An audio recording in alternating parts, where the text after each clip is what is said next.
Oke, kembali lagi di channel Kevin Maulana. Dalam video kali ini saya akan menerangkan tentang politik dalam Islam di India.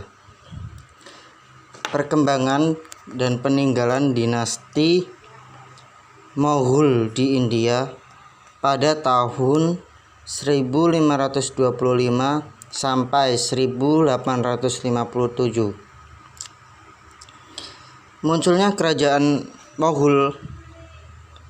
Letak dasar dinasti Islam di India adalah Qutbuddin Aibak pada tahun 1206 sampai 1211 yang berhasil mendirikan kerajaan Islam di India yang merdeka. Setelah merasa cukup kuat untuk mendirikan kekuasaan di India, pada tahun 1206 ia mendirikan Kesultanan Delhi di India. Kesultanan Delhi di India berhasil dipertahankan hingga 1290.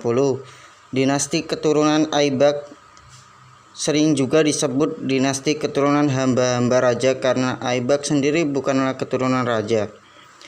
Sultan Balban adalah raja terakhir dinasti keturunan hamba-hamba raja, dan dia tidak meninggalkan keturunan dan pemerintah Kesultanan Delhi. Selanjutnya diambil alih oleh dinasti raja keturunan Khilji pada tahun 1290 sampai 1321. Kemudian dilanjutkan oleh raja-raja keturunan Tughlaq pada tahun 1321 sampai 1399.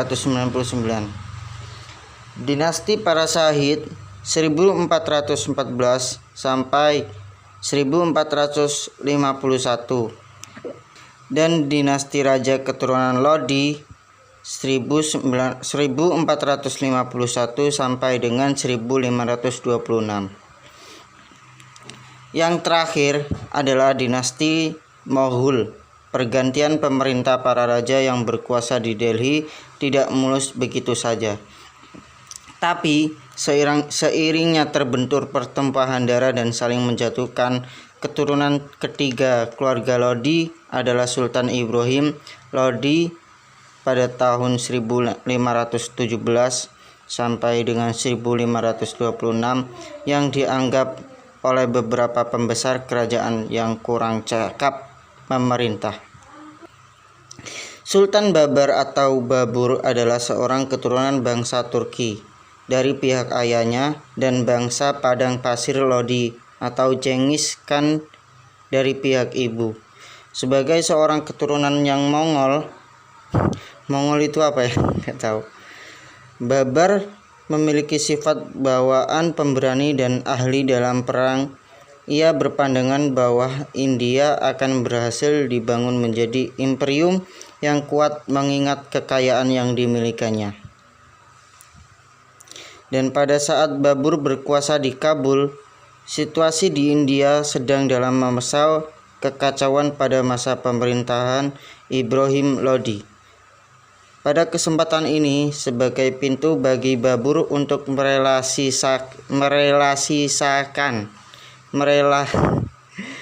impiannya memperluas imperium sampai di India, Sultan Babur segera menyiapkan pertempuran untuk menjatuhkan Raja Lodi. Pada tahun 1526, itulah terjadi pertempuran besar di kota Panipat. Sultan Ibrahim Lodi dapat dikalahkan oleh tentara Sultan Babur dan berakhirlah kerajaan Delhi. Dan Sultan Babar kemudian mendirikan kerajaan Mughal dan pemerintahannya terkenal dengan nama Kesultanan Mughal dengan ibu kotanya di kota Agra. Dan bagaimanakah perkembangan pemerintah kerajaan Mughal selanjutnya?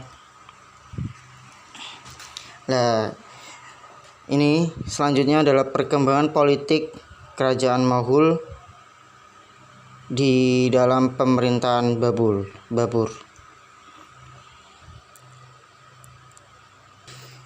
Kesultanan Moghul adalah dinasti Islam yang terbesar dan terakhir di India. Setelah mengalahkan Ibrahim Lodi, Babur membangun stabilitas politik dan memperkuat angkatan perang serta melakukan penetrasi sampai tahun 1529. Wilayah kekuasaan Moghul sangat luas, mulai dari Turkestan sampai Teluk Bengala, yang artinya adalah daerah-daerah penting telah ada di bawah kekuasaan Moghul. Walaupun demikian, Babur belum dapat dikatakan berhasil menguasai seluruh India. Yang kedua, pemerintahan Humayun. Pada tahun 1530, Babur meninggal karena meninggalkan dua putra, yakni Humayun dan Kamran. Humayun naik tahta menggantikan ayahnya dengan menghadapi berbagai persoalan, gerakan desintegrasi dan ancaman usaha untuk menjatuhkan kekuasaannya, termasuk dari saudaranya sendiri. Waktunya lebih banyak untuk menyelesaikan masalah-masalah tersebut. Dan mendapatkan ancaman paling berat adalah dari Afghanistan. Kekuasaan besar disiapkan untuk menghadapi Sher Khan dari Afghanistan yang berusaha merebut Agra.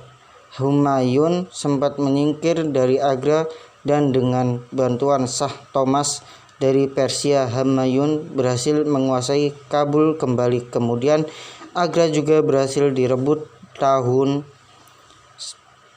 1555. Humayun mempunyai putra yang bernama Akbar, lahir semasa pelarian pada tahun yaitu 1542. Dan pada tahun 1556 Akbar menggantikan Humayun, ayahnya, yang kemudian terkenal sebagai sultan yang gagah, berani, dan memiliki prestasi yang tinggi.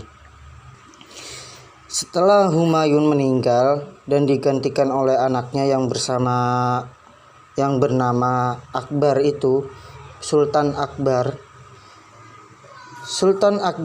menghadapi persoalan kerajaan yang sangat rumit, dan dia berprinsip bahwa kekuatan negara terletak pada tentara dan administrasi. Dan berbagai gerakan disentrigasi dan ancaman kejatuhan kekuasaan masih besar di depannya. Di antaranya adalah keponakan Sultan Sher Shah bernama Sultan Muhammad Adil Shah yang bekerja sama dengan panglima bangsa Hindu bernama Hemu. Tapi kemudian Hemu justru melakukan perlawanan sendiri dengan menobatkan diri sebagai Vikramaditya yang bergelar Chandragupta II yang termasyhur pada abad 18 Masehi. Dan pada tahun 1576, Rajputana, Gujarat, dan Bengala telah berhasil dikuasai oleh Sultan Akbar. Dengan demikian, pintu barat dan timur melalui Laut India telah dikuasai oleh Sultan Akbar. Dan pada waktu itu, Sultan Akbar baru berumur 13 tahun sehingga kekuasaan kerajaan dipangku oleh wazir yang bernama Bairam Khan. Wazir itu siapa sih? Wazir ini adalah Pulala yang menjadi guru Akbar sejak kecil sampai naik tahta. Setelah berusia 18 tahun, Akbar mulai melepas berbagai ketergantungan kepada orang lain. Upaya yang dilakukan Akbar adalah melepaskan diri dari berbagai orang keluarga dan bangsawan yang terlalu mempengaruhi dirinya. Dan Akbar itu memiliki pemikiran ke depan untuk membangun India sebagai negara terbesar.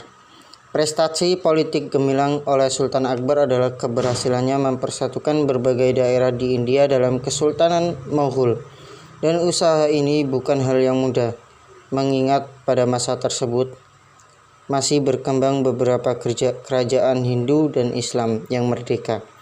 Kegigihan dan kegagahan pasukan perang Akbar akhirnya berhasil menaklukkan satu demi satu berbagai kerajaan di India. Gemilangan penguasa dimulai dalam mematahkan gerakan perlawanan bangsa Rajput yang tidak mau tunduk pada kekuasaan Mughal. Disahkan bahwa dalam menundukkan perlawanan tersebut, pasukan Mughal membutuhkan waktu 7 bulan menggempur benteng Chittor di Udaipur. Kekalahan bangsa Rajput pada masa tersebut ditandai oleh kejadian dramatis. Sisa-sisa pasukan Rajput melakukan perlawanan puputan atau bisa disebut habis-habisan. Sultan Aurangzeb Alamgir, penakluk dunia, dinobatkan di Delhi pada tahun 1659 dan segera melakukan kontrol keamanan dalam negeri dengan menetapkan kembali kekuasaan di Deccan. Dan usahanya tidak sia-sia dengan semakin banyaknya wilayah yang dikuasai. Pada tahun 1685, kerajaan Bijapur tunduk, disusul oleh Golconda pada tahun 1687. Tanjore dan Trincomalee tahun 1689. Aurangzeb berhasil memperluas kekuasaan di India secara utuh, melebihi daerah yang berhasil ditaklukkan oleh Sultan Akbar. Ini termasuk perkembangan dinasti kekuasaan Mughal yang dipimpin oleh Sultan Aurangzeb, dan sebelumnya Sultan Aurangzeb itu kan Akbar, anaknya dari Yumyayum.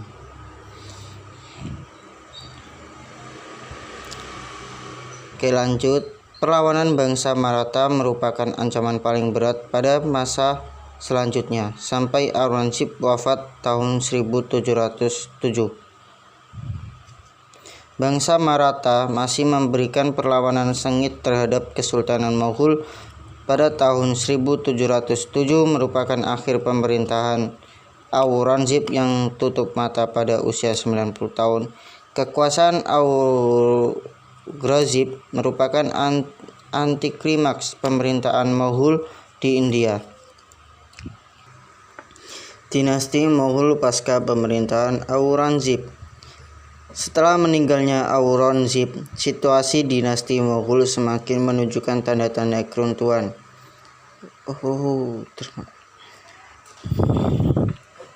Sementara kelompok Maratha justru menunjukkan kekuatannya baik dalam menggalang kekuatan maupun luas wilayah.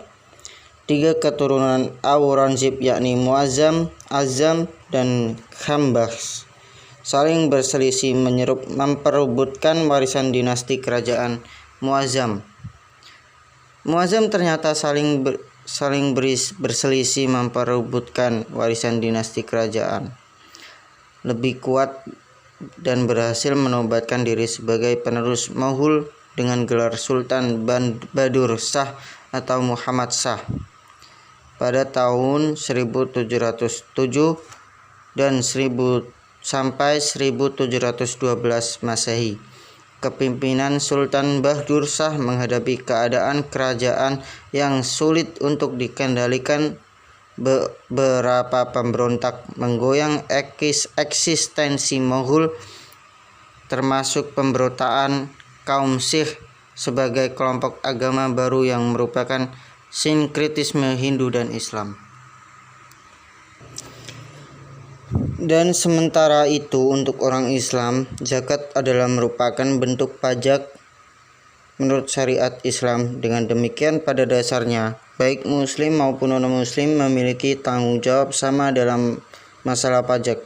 Kaum non-muslim tetap mendapatkan perlindungan dari kerajaan dalam melaksanakan aktivitas sehari-hari maupun dalam menjalankan ibadahnya. Pada masa Sultan Akbar, jizyah ini dihapuskan untuk digantikan dengan pajak tanah. Dengan dibantu oleh seorang Hindu bernama Raja Todarmal, Sultan Akbar menerapkan pajak tanah yang nilainya disesuaikan dengan tingkat kesuburan dan luas tanah.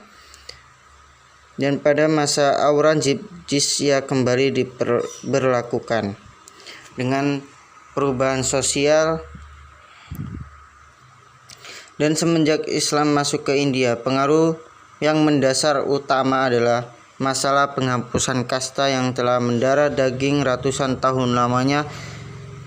Islam tidak mengenal kasta, sehingga oleh sebagian masyarakat Islam di India, terutama pada kasta rendah, kedatangan Islam disambut dengan senang hati.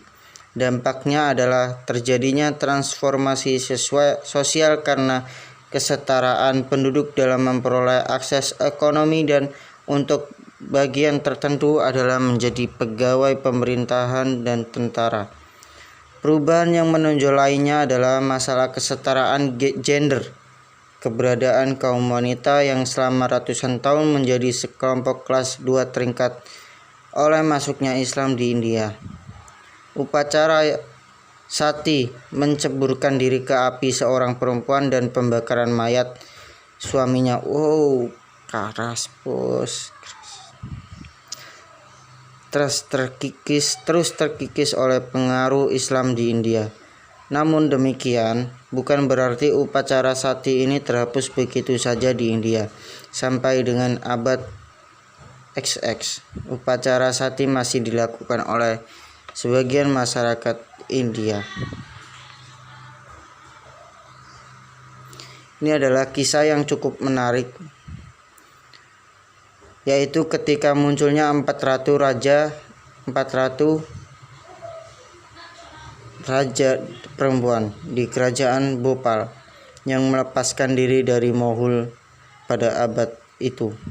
Salah satu dari keempat ratu tersebut adalah Shahjahan Bahum, yang menikah dengan seorang ulama besar, Maulvi Sayyid Muhammad Shadiq Hasan Khan. Yang tidak bisa dipungkiri bahwa pengaruh Islam di India telah mengangkat jutaan kaum tertindas dari kasta rendah. Perkembangan pada dinasti Moghul, yaitu adalah termasuk seni dan bangunan atau karya sastra yang banyak muncul di India pada masa dinasti Moghul. Dalam syariat Islam, tidak ada pemisahan di antara politik dan ibadah, antara imam dan pemimpin pemerintahan. Tiap kehidupan manusia melaksanakan roda pemerintahan, tetapi sekaligus sebagai imam yang berpengetahuan keagamaan tinggi dan pantas diteladani. Tidak heran bila karya seni dan sastra yang muncul tidak terbatas ditulisi para ulama, tetapi juga para raja pada masa Raja Akbar dan pemikiran Sultan Akbar ditulis oleh filosofi Abu Fazl dengan judul Aini Akbar dan Akbar namanya sendiri. Dua kitab tersebut ditulis dalam bahasa Parsi dan kini juga telah diterjemahkan dalam bahasa Inggris. Oke, cukup sekian sejarah kali ini yang saya sampaikan. Wassalamualaikum warahmatullahi wabarakatuh.